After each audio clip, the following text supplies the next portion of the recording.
So Royal Enfield has had a long association with military motorcycles and with the military in general. So we, as a brand, started manufacturing component parts for munitions and for rifles as far back as the 1800s. I think, like everybody, we've always seen those photos online with the soldier carrying the Flea. I was very excited about the prospects of taking the ideas that we had from the Flea and put them onto a Classic 500. During World War II, Royal Enfield produced a number of different motorcycles for the War Department. It's such an important part of the brand and our heritage and where we come from. The uniqueness of the Flea is the story we wanted to tell. Lots of manufacturers made dispatch bikes, but the Flying Flea was very much the only one that was used as a proper motorcycle by airborne troops during D-Day at Arnhem. It's never easy getting colour right. A lot of the time it's open to different people's interpretation of what they're expecting to see, but I think we ended up with a really good match. We spent a lot of time with colour swatches. I okayed a colour swatch that was on a small card initially, and when the bike was painted in the full colour, it was wrong, so we had to bin a load of paint and start again in developing a new paint. So one of the key things was the ability to be able to have unique stencils, serial numbers.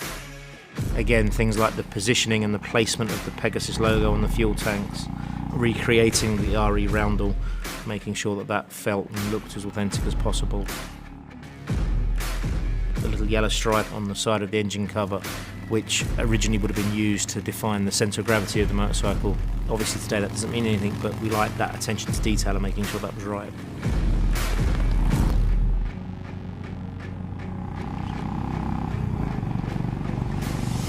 One of the main things that we focused on is that you have a pillion seat, a rear rack, or you have just a single seat. It looks correct. And for that we benchmarked a lot of World War motorcycles and saw where the panniers fitted visually as well as functionally, because you should be able to have a pillion rider and still have the bags on. That's something that World War II riders wouldn't be too concerned with, but obviously we wanted to have that authenticity while still being fully usable in today's world. I was surprised how much it looked like an entirely different bike, especially painting the engine covers. That gave it a very different feel to the original 500. Very different stance. It felt much more in keeping with the original Flea.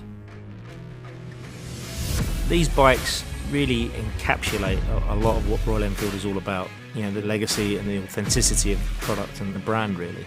We talk about Royal Enfield a lot, made like a gun, and you know, this is all at the heart of that. When everything came together, the thing that jumped out the most was the fact that it looked exactly the way we wanted it to be. And it feels simple, it feels raw, it feels like what motorcycles meant to be. I think what makes these bikes special is the story behind them. It's the awareness that they will give people and the authenticity that has led to them being as they are. I mean, they're a great motorcycle, but it's the ability that they give us to tell the story. To capture that and tell that is something quite special to us.